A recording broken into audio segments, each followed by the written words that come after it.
Good morning all of you प्यारे विद्यार्थियों। अपने प्रश्नावली चल रही थी 16.3 और 16.3 का आज पढ़ेंगे 8वां सवाल जो शंकु से संबंधित है। 8वां सवाल पढ़ेंगे कि दो शंकुओं के आधार का व्यास समान है। दो शंकुओं के आधार का व्यास क्या है? समान है। यदि व्यास समान है तो आपको पता है त्रिज्या क्या होगी? समान होगी, क्योंकि व्यास की आधी क्या होती है? त्रिज्या होती है उनकी। यानी एक शंकु छोटा है एक बड़ा है, उनकी तिरछी ऊंचाइयों L, जो तिरछी ऊंचाई L होती है उसका अनुपात आपको दिया गया 5:4। यदि छोटे शंकु का वक्रपृष्ठीय क्षेत्रफल 400 सेंटीमीटर स्क्वायर हो तो बड़े शंकु का वक्रपृष्ठीय क्षेत्रफल ज्ञात करना है। यानी आपको छोटे शंकु का वक्रपृष्ठीय क्षेत्रफल का मान आपको दिया गया है।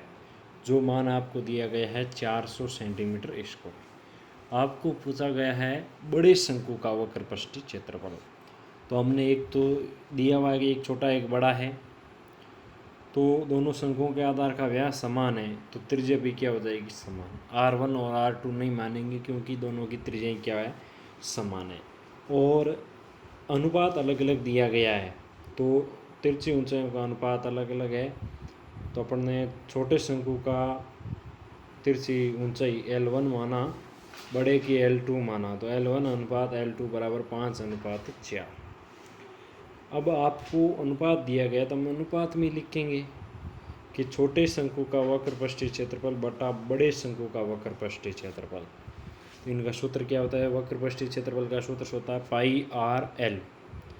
तो छोटे शंकु का है तो πr_l1, बड़े शंकु का है तो πr_l2। तो छोटे शंकु का वक्रपृष्ठीय क्षेत्रफल आपको दिया गया है 400 बटा बड़े शंकु का वक्रपृष्ठीय क्षेत्रफल बराबर L1 अनुपात L बटा L2। तो 400 बटा बड़े शंकु का वक्रपृष्ठीय क्षेत्रफल L1 और अनुपात L2। अनुपात को हम भिन्न के रूप में लिख सकते हैं कि इनका मान दिया गया है 5/4।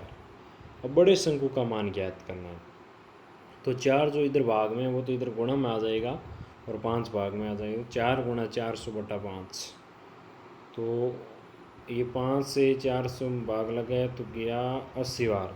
80 को 4 से गुणा किया तो 320 सेंटीमीटर स्क्वायर। यानी बड़े शंकु का वक्रपृष्ठीय क्षेत्रफल का मान कितना आ गया? 320 सेंटीमीटर स्क्वायर।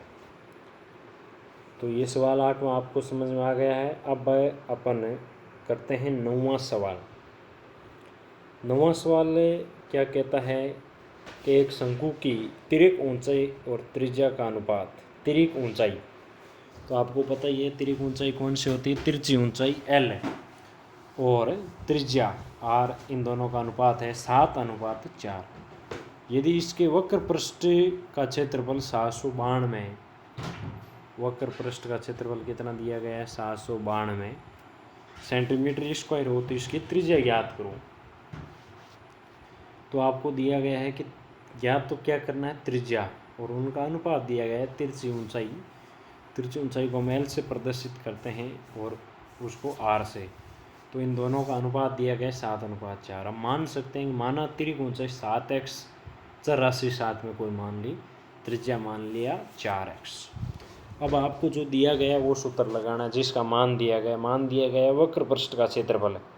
तो शंकु के वक्रपृष्ठीय क्षेत्रफल 792 सेंटीमीटर स्क्वायर। तो वक्रपृष्ठीय क्षेत्रफल का मान सूत्र क्या होता है? πr_l बराबर 792। पाई का मान कितना है? 22/7। R हमने माना 4x और L है 7x बराबर 792। तो देखिए 7 से ये 7 कट गया, 22 को 4 से गुणा किया 88, x को x से गुणा किया x स्क्वायर बराबर कितना आया? 792। अब x स्क्वायर का मान ज्ञात करना है, तो एक्स स्क्वायर की गुणा में 88 को उधर भेज दिया तो 792 बटा 88 बराबर कितना आया? 9। एक्स स्क्वायर बराबर 9 है तो x बराबर √9। √9 का मान कितना होता है? 3। हमारे पास हमने जो चर राशि x मानी थी उसका मान आ गया 3। अब 3 अपन ने कहाँ रखेंगे? त्रिज्या क्या है? 4x है,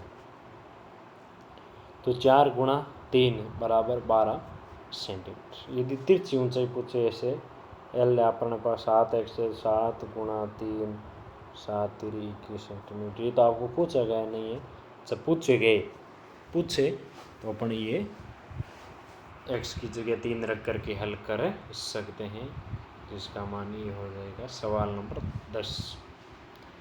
9 मीटर ऊंचे शंकु के आकार के 9 मीटर ऊंचा शंकु के आकार का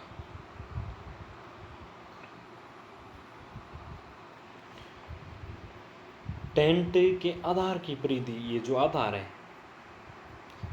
इसकी परिधि कितनी है 44 मीटर है। तो इसके अंदर जो वायु का आयतन है उसका मान ज्ञात करें, यानी शंकु के आयतन का सूत्र है। तो ऊंचाई h 9 मीटर है। अब हमारे पास त्रिज्या नहीं है, त्रिज्या के लिए आधार की परिधि दी हुई है और आधार वर्ताकार है, यहाँ ध्यान देना। आधार का क्षेत्रफल दिया गया तो वर्त का क्षेत्रफल का सूत्र लगाना है। यदि अपने को यहाँ पर परिधि दी गई तो परिधि का सूत्र लगाना है। तो शंकु के आधार की परिधि कितनी दी गई है 44 मीटर। शंकु का आधार कैसा होता है वर्ताकार होता है, तो वर्त की परिधि का सूत्र आपको यहाँ लगाना पड़ेगा 2πr बराबर 44। वर्त की परिधि का सूत्र क्या होता है, वर्त परिधि के दो या परिमाप के दो एक ही बात है 2πr। तो 2 × 22/7 × r बराबर 44। तो r बराबर 7 तो इधर आएगा तो गुणा में आएगा 44 के, और ये 22 गुणा 44 भाग में आ जाएगा। 44 से 44 क्या हो जाएगा कैंसिल हो जाएगा। तो r का मान कितना बचेगा 7 मीटर, क्योंकि परिधि किस में दी गई है मीटर में दी गई है, तो इसका भी मान किस में आएगा मीटर में। अब शंकु के आकार के टेंट के अंदर वायु का आयतन, यानी जो शंकु के आकार का टेंट बनाया गया है तो उसके अंदर वायु का आयतन ज्ञात करना। तो शंकु के आयतन का सूत्र लगाना आपको।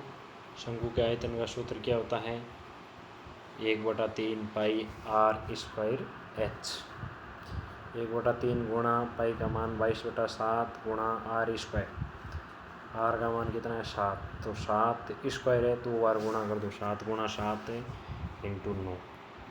3 से 9 कट गया 3 बार, 7 से 7 कैंसिल, 22 गुणा 7 गुणा 3, 22 7 154, 154 को 3 से गुणा किया 462 मीटर क्यूब या घन मीटर। हिंदी में लिखें तो ऐसे लिखेंगे घन मीटर, और ऐसे दर्शाएंगे इकाई में तो मीटर क्यूब। तो ये शंकु के अंदर शंकु के आकार का जो टेंट है इसके अंदर जो वायु भरेगी उस वायु का आयतन कितना होगा 462 मीटर क्यूब होगा। तो इस प्रकार से अपन ज्ञात कर सकते हैं।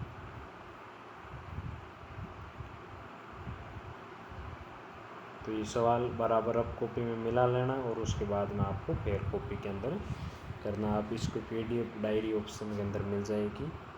धन्यवाद।